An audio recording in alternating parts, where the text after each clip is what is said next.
Hello and welcome, fellow digital soldiers, to True Reporting. It is the 21st of October, and on today's podcast, we will be covering an article coming from The Guardian. It is entitled, Julian Assange Extradition Judge Refuses Requests for Delay. The WikiLeaks founder legal team wanted an extra month to submit evidence. So, might not be the best sounding news, but great news that Julian is still alive and kicking. Hopefully we can get him extradited back to America. He is a huge part in this military operation we call the Great Awakening. Also, guys, we see here, I don't know if most of you know about this, but why 8chan's founder is fighting to keep the infamous message board dead. I'm talking about Fred Brennan, Hot Wheels. He is the original founder of the board, and he's trying to block Jim Watkins. He's done it on a couple occasions now. Obviously, I believe Fred could be blackmailed. Thus is why he's doing this. Guys, at the end of this podcast, I have a huge message for all of you. I think you guys will get stoked on it. I hope you do. It will have a lot to do with this coming Friday. Before we get into this podcast, would you please welcome my sponsor, Virtual Shield VPN. Hey guys, Thomas from True Reporting here. I wanted to tell you about my sponsor, Virtual Shield VPN, and what their plans are for the month of October. For this month, they are offering a 25% discount for all VPN plans. We all know there's nothing more spookier than having a digital threat and having our information taken by some hacker. So go to virtualshield.com/TRU for your 25% discount today. Thanks, guys, and enjoy the podcast.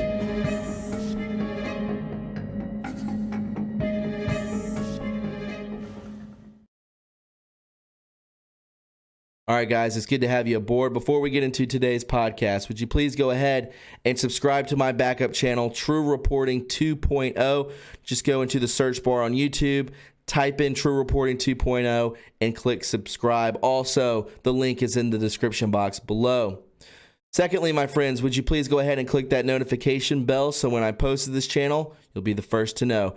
And finally, go ahead and click the like button. The more likes that this video receives, the more times it is recommended to other viewers, thus more eyes on the truth. And with that being said, my friends, let's go ahead and hop into it on this Monday. This is True Reporting. So again, guys, Julian Assange looks to be alive and well. His extradition judge, though, refuses the request for delay. It says here, Julian Assange has been told there can be no delay in his U.S. extradition case as he appeared in court in London. The WikiLeaks founder's legal team requested more time to submit evidence and the postponement of the full extradition hearing, while claiming the charges against him were politically motivated, which they were. He is a patriot. Remember, Ed Snowden is the traitor. Julian Assange is the patriot. At a case management hearing at Westminster Magistrates Court, after the defense and prosecution clashed over the timetabling of the hearings and their allocated timeframes for evidence submission, the district judge, Vanessa Barraster, refused to extend the expected proceedings and told Assange his full extradition case would begin on the 25th of February. Later, she asked Assange if he had understood events in court. Not really. I can't think properly, he appeared to say. He can't think properly. Remember, we've been hearing a lot about this, that maybe he's been poisoned or something, or beaten, or something is taking place in these prisons that he's in. I fear for his life. I still do. I don't know what they're doing to him. I pray to God that he makes it through this and he does get extradited. Continuing forward, he says, I don't understand how this is equitable.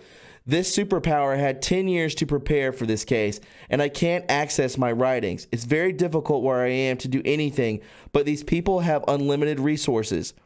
They are saying journalists and whistleblowers are enemies of the people. They have unfair advantages and the dealings with the documents. They know the interior of my life with my psychologist. They steal my children's DNA. This is not equitable. What is happening here? Mark Summers, defending Assange, claimed the U.S. had been spying on his client and said there was a link between the reinvigoration of the investigation and Donald Trump's presidency. Absolutely.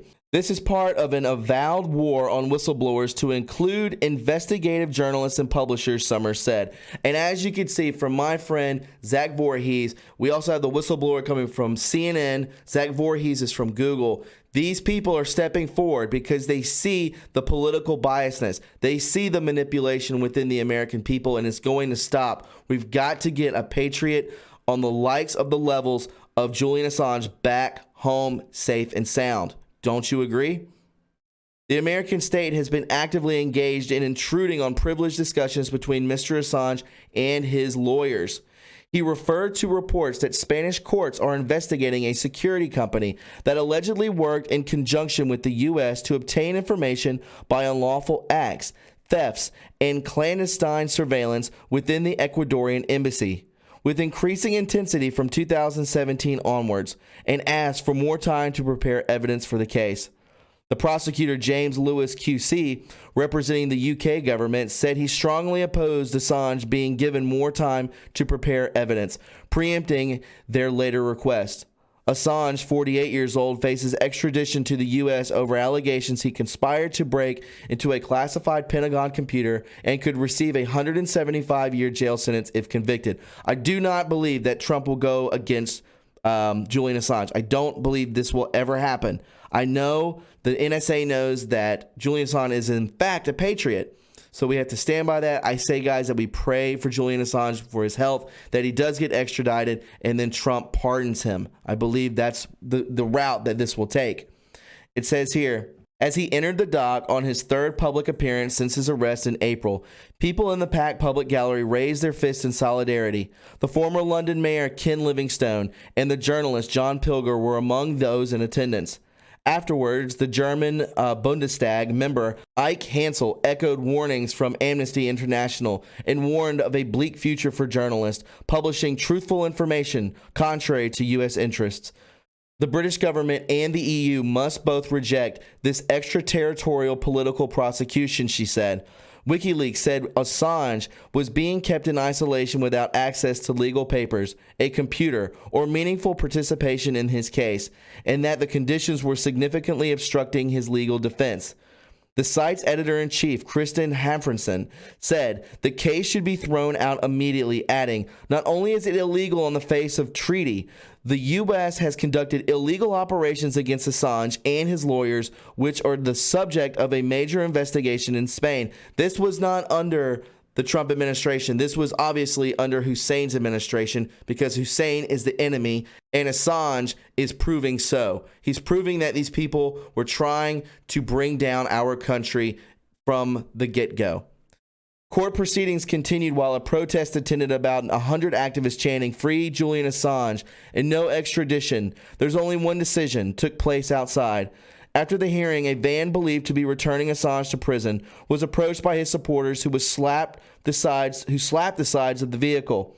As we can see here, Assange supporters converged on the van thought to be returning the WikiLeaks founder to Belmarsh prison.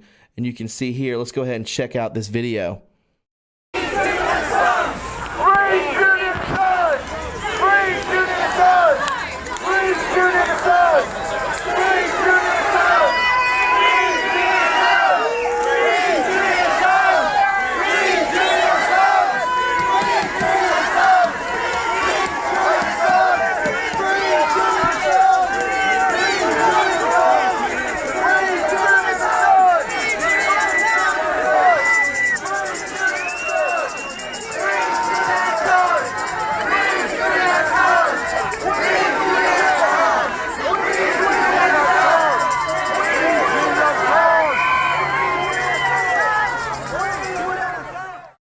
So, guys, if that doesn't bring tears to your eyes, I don't know what will. The man has awakened millions of people with exposing the Podesta emails. That's what woke me up.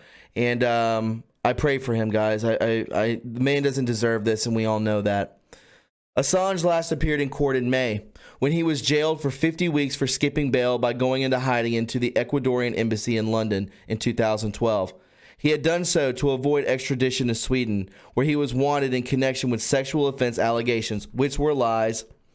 He was remanded in custody in April after Ecuador revoked his political asylum before the then Home Secretary Saeed Yavid signed an order allowing Assange to be extradited to the U.S. over the allegations. There were concerns over his health. He had spent time on a medical ward in prison. Information released by WikiLeaks revealed the extent of the state surveillance in Western countries and the conduct of the U.S. troops in the Middle East, which Assange allegedly proved war crimes had been perpetrated. So, my friends, we all know, and if you don't know yet, that the WikiLeaks that is on Twitter, the WikiLeaks now, has definitely been compromised. So don't follow them. It's just a bunch of people who are smearing his name, smearing what he has done, making him out to be not who he is. So you might as well not follow it, pay no attention to it, just disregard it. Moving forward, why 8chan's founder is fighting to keep the infamous message board dead. After 3 mass you-know-whats where perpetrators used the anarch symbol message board 8chan to post their manifestos, media figures and anguished family members alike spent months asking why, exactly, the place still exists. Then it suddenly didn't. In early August, web security companies Cloudflare stopped protecting the board, and 8chan was immediately swamped with denial of service attacks that crashed it. At first, 8chan found a new home with another security site, BitMitigate, but in a long and complex chain of events, the new web service company turned out to be renting servers from a different infrastructure firm, Voxility, which wanted nothing to do with 8chan. They kicked BitMitigate off its equipment, deplatforming not only 8chan, but also the Neo you-know-what forum, the Daily Stormer, which shared the same server.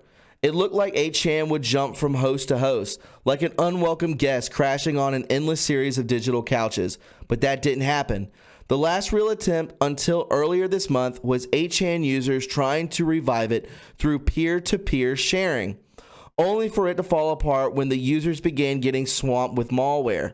But site owner Jim Watkins and his chief administrator and son, Ron Watkins, are still trying, despite seemingly constant promises that the site would be back soon or in a few days once various security or infrastructure issues were dealt with. Mid-September was the one day Jim Watkins himself gave that came and went. 8chan hasn't come back.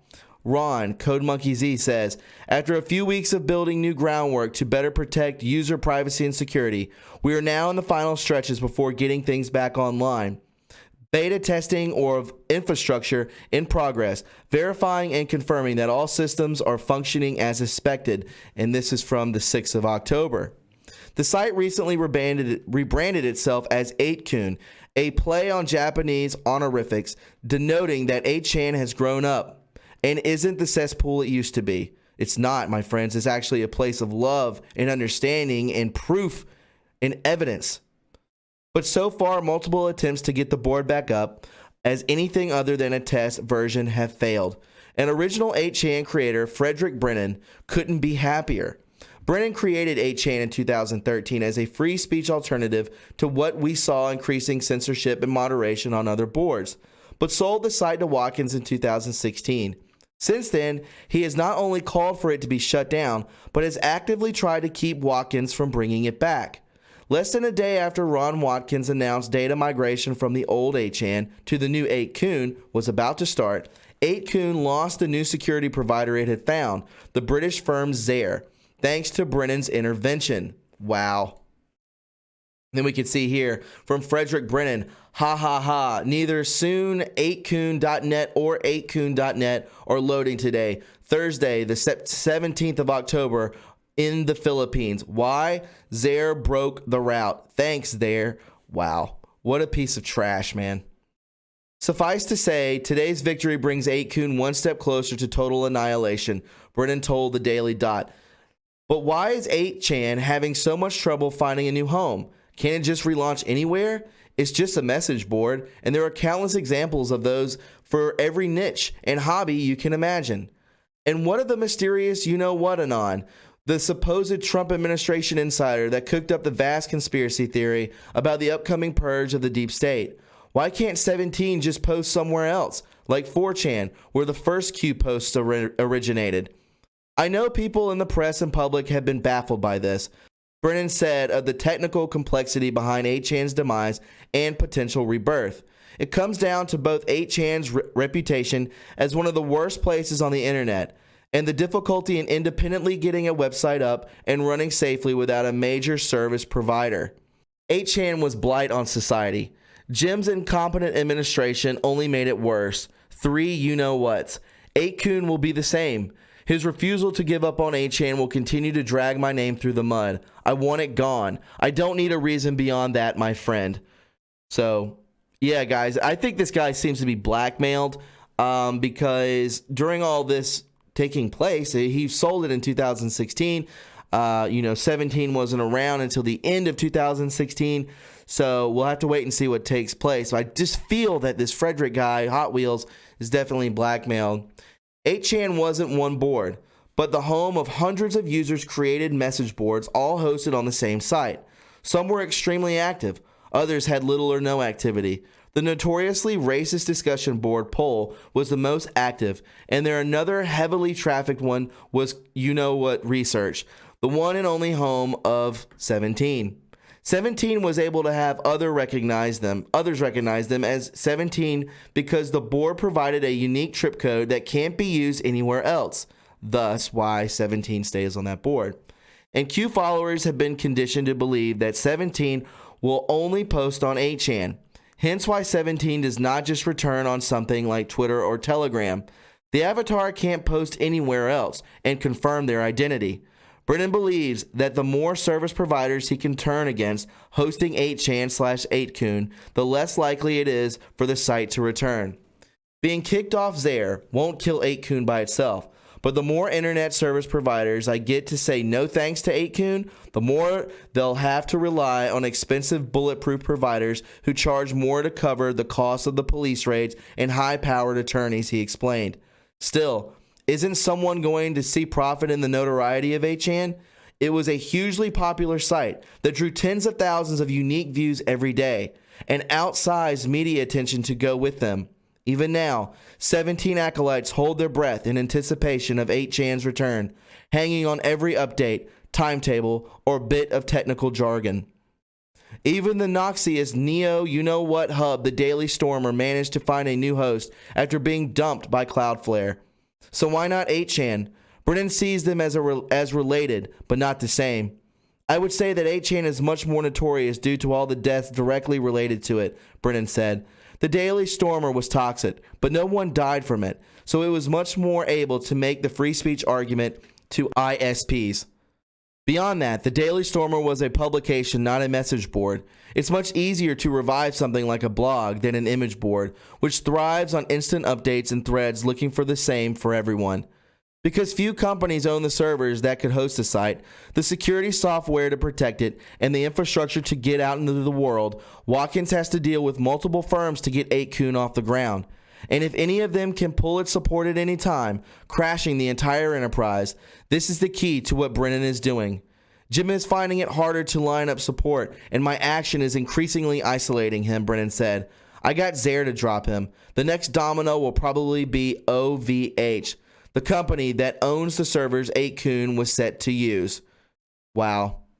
Remember that these free speech content delivery networks like former 8chan host Cloudflare are all relying on the network providers upstream.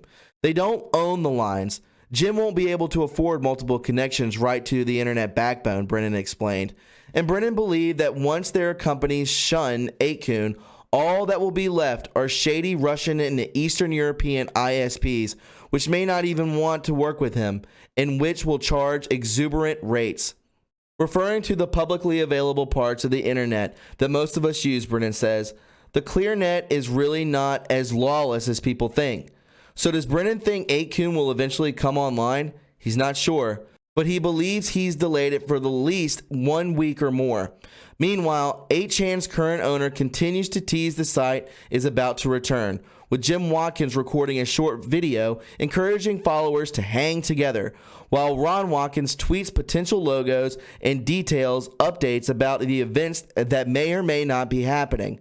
The fight is happening to this very day. On October 17th, Brennan discovered Watkins was attempting to use cloud computing infrastructure owned by Chinese e-commerce giants Alibaba and Tencent. He responded by sending an open letter to both companies, asking them not to allow something as toxic as Aiken on their servers, citing the Watkins' desperation to find a new host. They haven't responded as of the press time. So my friends, we can only wait and see what takes place. I believe the White Hats will push this into it actually getting up. I think the boards will be up very soon. Obviously, someone is blocking it, right? It should be up, but someone's going against it. So why go against it? Is it because we're actually getting fed true knowledge? Is it because that the masses are awakening due to these boards? Absolutely. My friends, the big news today that I wanted to share with you, on Friday, I will be doing an interview with John McAfee. He has not done an interview in a very long time. I reached out to his wife and they were able to pull through. So this Friday, I will have an hour-long interview with John McAfee, hoping to bring forth a lot of truth for him. As you know, he's kind of been on the run from the FBI, the CIA, so he will be on True Reporting this Friday. That is the big news. I will be promoting it. Please, my friends, share this video so more people know what is to come this Friday. Guys, don't forget, tonight from 8 to 9 p.m. Eastern Standard Time, we will be having a live call-in show, so make sure that you spread that word too. So guys, if you found this informative and you enjoyed it, please subscribe to my channel. You can follow me on Twitter at TRUreporting. Don't forget to leave a like. You can donate to this channel and keep it afloat by going to my PayPal, Patreon. We have a P.O. Box and True Reporting merch. Guys, I hope to speak with you all very soon, and I will see you all tonight from 8 to 9 p.m. Eastern Standard Time. Have a great day. Bye-bye.